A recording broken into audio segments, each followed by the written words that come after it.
Olá, pessoal. Bom dia. Vou falar aqui com vocês um pouco, né, dando continuidade ao nosso estudo aqui sobre arranjo físico, falar sobre arranjo físico por produto ou em linha, né? Só para a gente relembrar, quais são os tipos de arranjo que tem, né, descritos na literatura. Tem o arranjo físico por produto ou em linha, né, que é aquela, normalmente que a gente conhece de esteira de produção. Arranjo físico por processo ou funcional, que é aquele que são departamentos, né, que as máquinas e equipamentos similares ficam agrupados no mesmo lugar. O arranjo físico celular, que é aquele tipo de arranjo que combina o arranjo físico em linha e funcional em uma mini célula de produção, né, uma mini linha de produção. Arranjo físico por posição fixa, que é aquele que o produto fica estático e os recursos transformadores ficam em volta dele, né? Transformando o produto, por exemplo, construção de prédio, né? Uma cirurgia. E o arranjo misto, que é quando a gente mistura mais de um tipo de arranjo. Vamos focar nessa aula no arranjo físico por produto ou em linha, né? A primeira linha de produção de que a gente tem notícia, né, foi aquela idealizada por Ford, né, em 1939. E é um arranjo físico muito utilizado na indústria, né, por causa da facilidade de conseguir volume de produção, né? Então, alguns exemplos de indústrias que têm esse tipo de organização: indústrias montadoras, indústrias alimentícias, frigoríficos, serviços de restaurante por quilo, né? Nesse tipo de arranjo, o que a gente tem? Máquinas, equipamentos ou estações de trabalho, eles são colocados de acordo com a sequência de montagem, né? Não tem caminhos alternativos para o fluxo produtivo. Então, ele segue uma sequência definida, né? Então, ele é bem rígido, nesse quesito, né? Ele não tem tanta flexibilidade ali de processo, né? Ele sempre tem que passar pelos mesmos processos numa ordem pré-definida. Então, o material ele percorre um caminho pré-definido ali, né? Quais são as vantagens desse arranjo? Ó, ele permite obter o fluxo rápido da fabricação, né, de produtos padronizados e exige operações de montagem ou produção sempre iguais. Então, é mais fácil a gente controlar esse tipo de arranjo, né? Nesse tipo de arranjo, o custo fixo da organização costuma ser alto, então tem um custo fixo alto ali por mês, né, por período, mas o variável, que é o custo por produto produzido, é baixo geralmente, né? Muito por causa do volume de produção que é alto. Quanto maior o volume de produção, mais é diluído ali os custos variáveis, né? O custo para produzir cada produto. Quando a gente fala em arranjo físico em linha, né, a gente não está falando necessariamente numa linha reta, tá, de produção, mas é uma sequência definida. Então, ele pode ter outros formatos. Ele pode ter formato de U, pode ter formato de S, né, como na figura aqui embaixo. Então, não necessariamente é uma linha reta, né, até para poder ocupar o espaço físico da empresa. Algumas vantagens desse tipo de arranjo: tem a possibilidade de produção em massa com grande produtividade, carga de máquina e consumo de material constante ao longo da linha de produção, e o controle de produtividade é mais fácil, né? Eu trouxe um estudo de caso aqui só para a gente ilustrar algumas coisas que acontecia nesse tipo de arranjo antigamente, né? Então, o nome do estudo de caso aqui é autorização por escrito para ir ao banheiro. Ainda no ano de 1980, quando o funcionário precisasse ir ao banheiro, ele deveria se dirigir ao encarregado do setor que lhe entregava uma autorização por escrito. Era um pequeno formulário onde constava o nome e o número do registro do funcionário, a hora da saída e a assinatura do encarregado. Na entrada do banheiro, o funcionário entregava a autorização a um outro funcionário, que era responsável pela ordem e faxina dos banheiros. Na saída, esse faxineiro preenchia o horário de saída dos funcionários que utilizou o banheiro. Se o tempo fosse superior a 15 minutos, a autorização era separada e entregue ao departamento de pessoal para que fosse providenciado o desconto desse tempo no salário do funcionário. É claro que ninguém gostava de passar por isso, e a maioria do pessoal esperava o generoso intervalo de 7 minutos, que era dado 2 vezes ao dia, um no meio da manhã e outro no meio da tarde. Nesses intervalos, o pessoal segurava o lanche, o cigarro em uma mão, próximo à boca, enquanto urinava com auxílio da outra mão. Então, a fonte aqui é o depoimento de um funcionário aposentado de uma empresa de eletrodomésticos. Então, essa aqui era a realidade de muitas pessoas desse tipo de arranjo físico em linha, né? Porque isso é um defeito do arranjo físico em linha, né? Os trabalhadores, se for trabalho braçal numa linha de produção, se alguém parar de executar a sua tarefa numa linha, acaba parando a linha, né? Se algum processo na linha para, ela para a linha toda. Então, tinha um controle muito rígido aqui, né?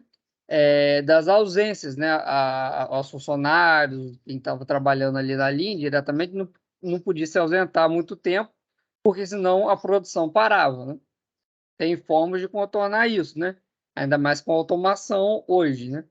Mas era uma realidade antigamente, que foi sendo superada ao longo do tempo. Então, aqui é só para a gente ilustrar como era o ritmo frenético de produção, né?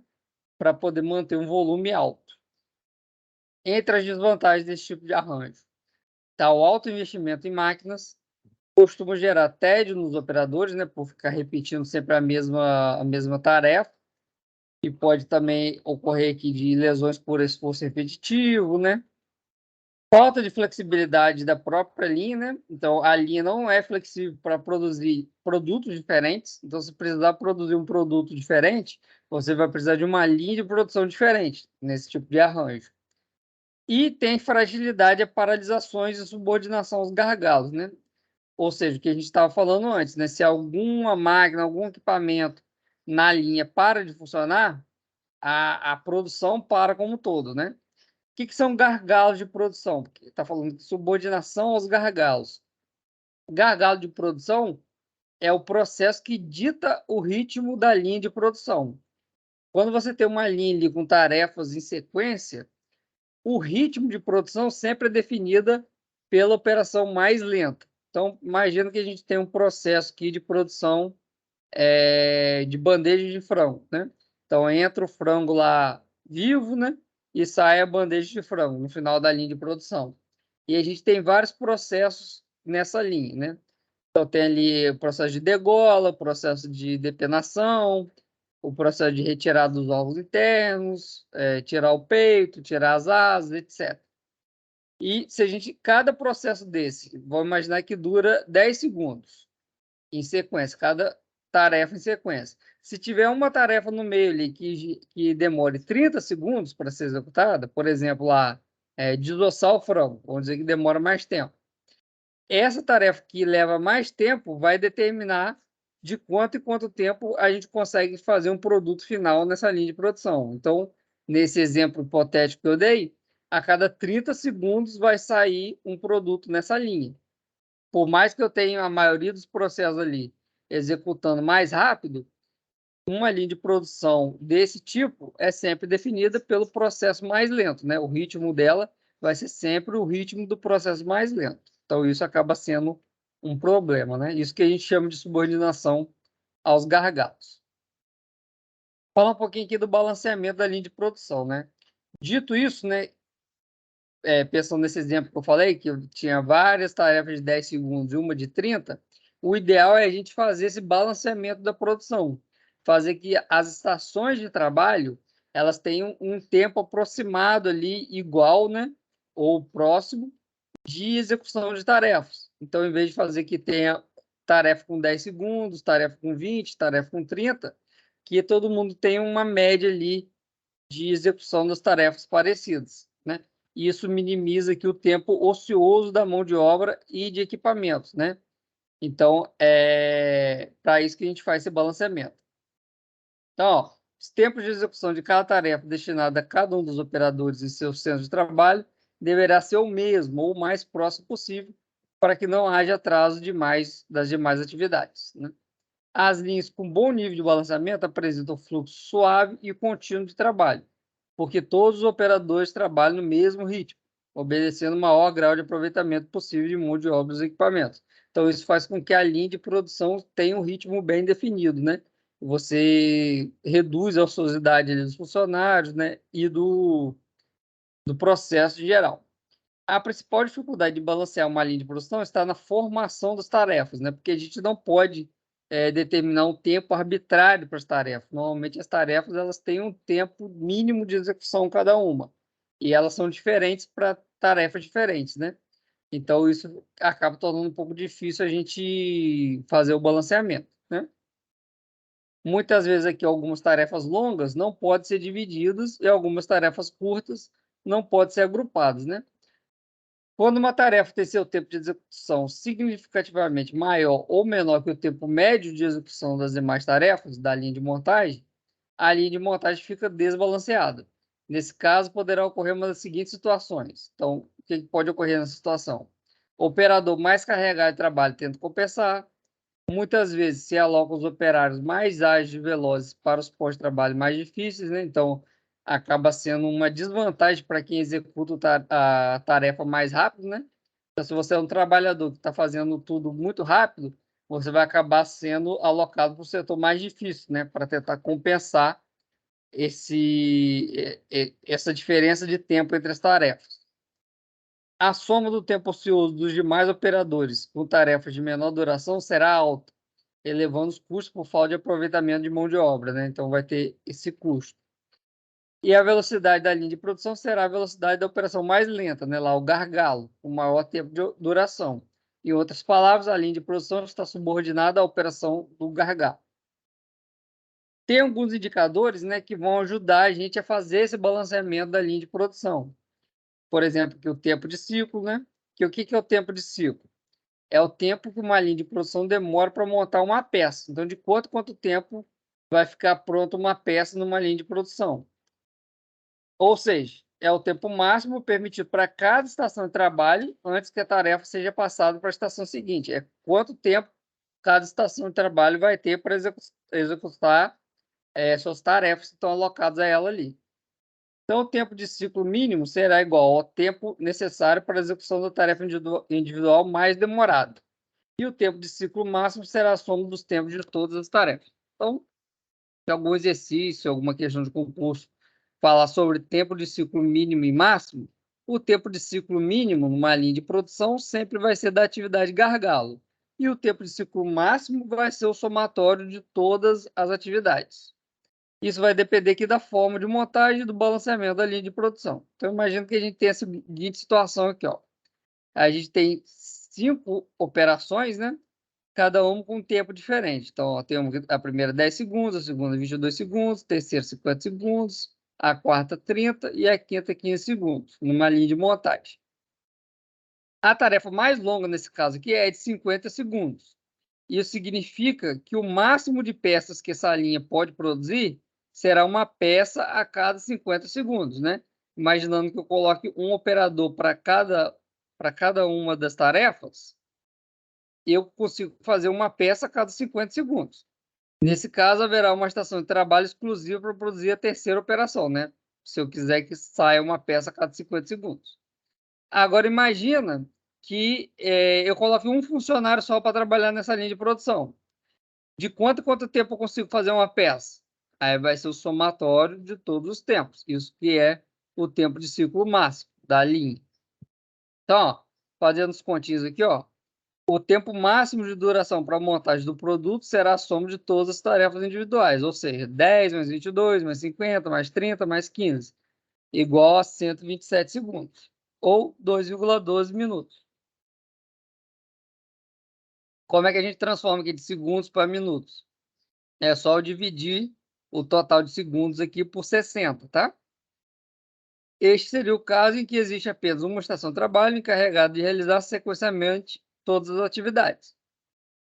Então, se tiver só uma estação de trabalho responsável por executar tudo, o tempo de execução total vai ser 2,12 minutos.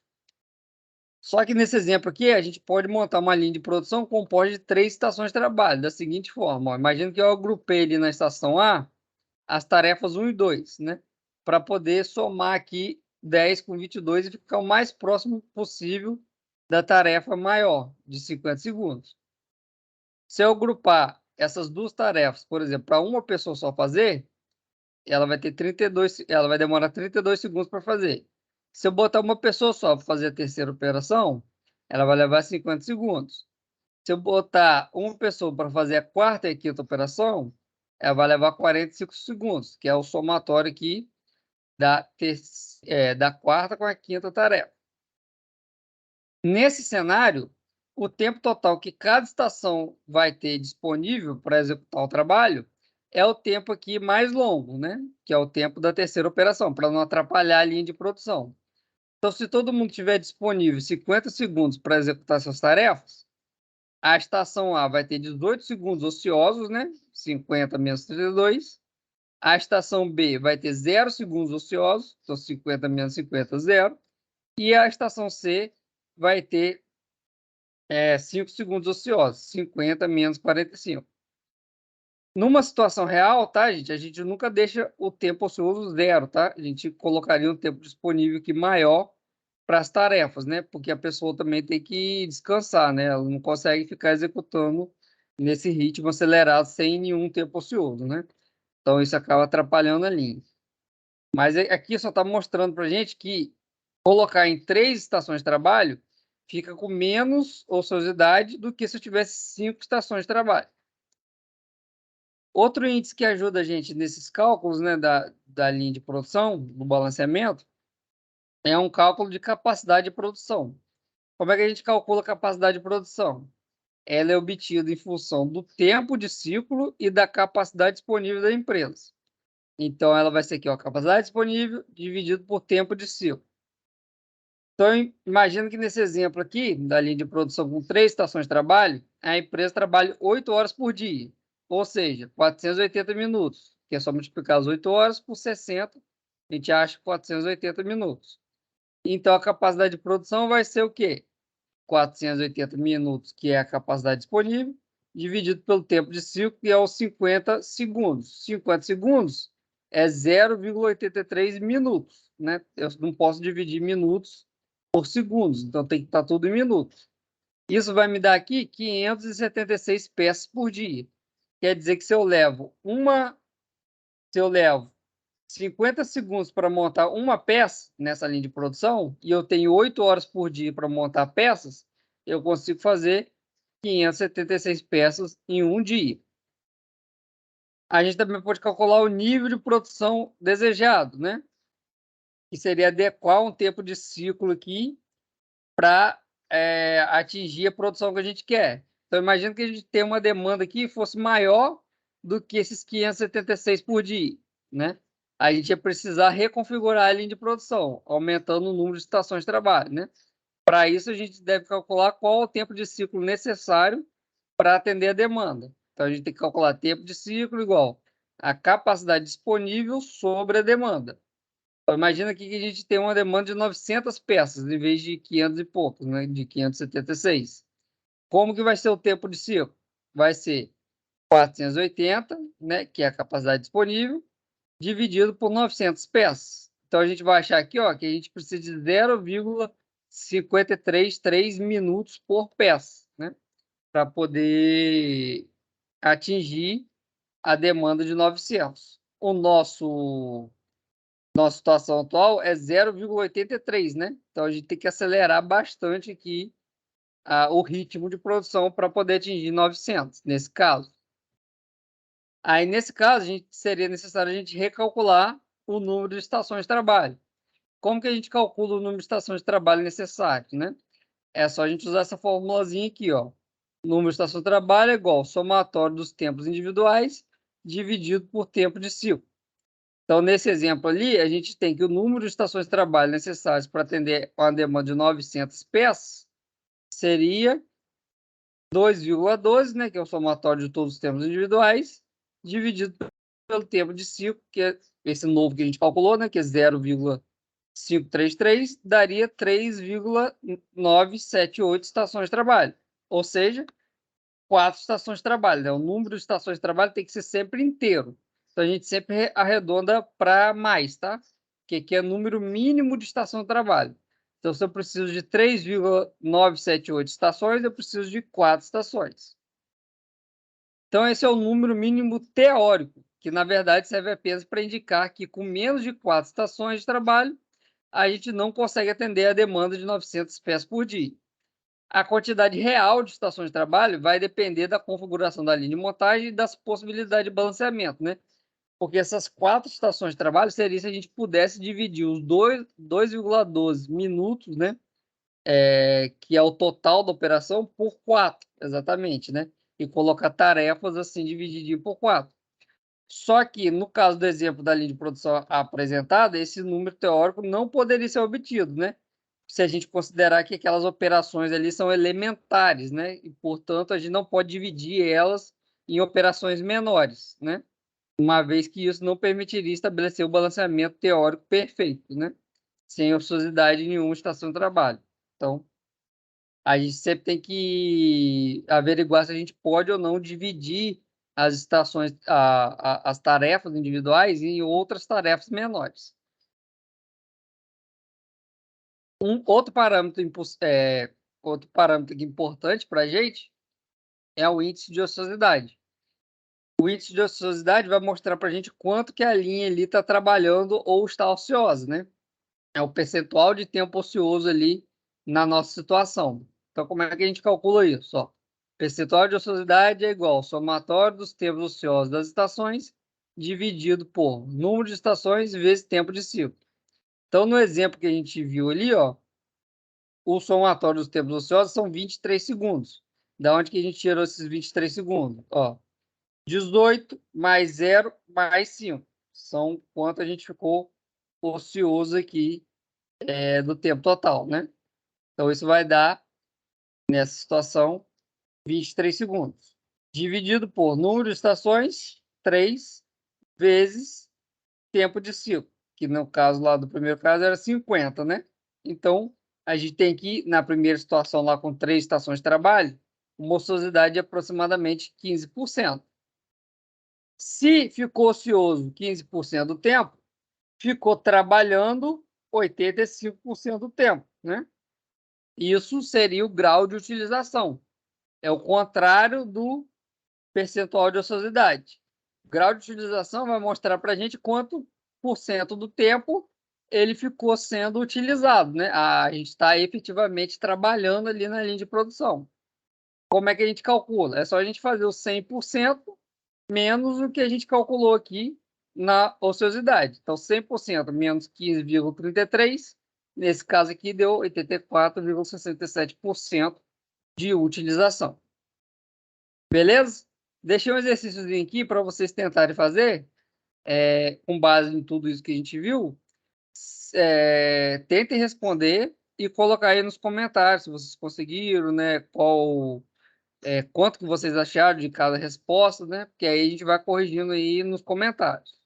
Então, se alguém quiser fazer e depois quiser a correção, coloca quanto você conseguiu fazer aí nos comentários que eu corrijo com vocês aí. Então, ó, vou ler com vocês. Uma roda de bicicleta precisa de 15 operações para ser montada. A operação mais longa dura 78 segundos e a operação mais curta dura 10 segundos. O tempo total é de 5 minutos, que corresponde à soma dos tempos das 15 operações. A linha de produção trabalha em 2 turnos, de 7 horas por dia cada um. Perguntas. Quais os tempos de ciclo mínimo e máximo? Então, sempre tempo de ciclo mínimo vai ser a operação mais longa. Tempo de ciclo máximo, o somatório de todas as atividades. B. Qual a quantidade máxima e mínima de produção da linha teoricamente possíveis? É só você calcular que dentro dos turnos, né, 2 turnos de 7 horas, quantas peças eu consigo produzir com o tempo de ciclo mínimo e quantas peças eu consigo produzir com o tempo de ciclo máximo. Aí vai dar as quantidades máximas e mínimas. E a letra C, qual o número mínimo de estações de trabalho para atender uma demanda diária de 1.500 rodas? Então, com esse tempo aqui, com essa demanda, tem que calcular o novo tempo de ciclo para depois calcular o número de estações de trabalho. Beleza? Tentem fazer e coloca a resposta lá nos comentários que a gente corrige.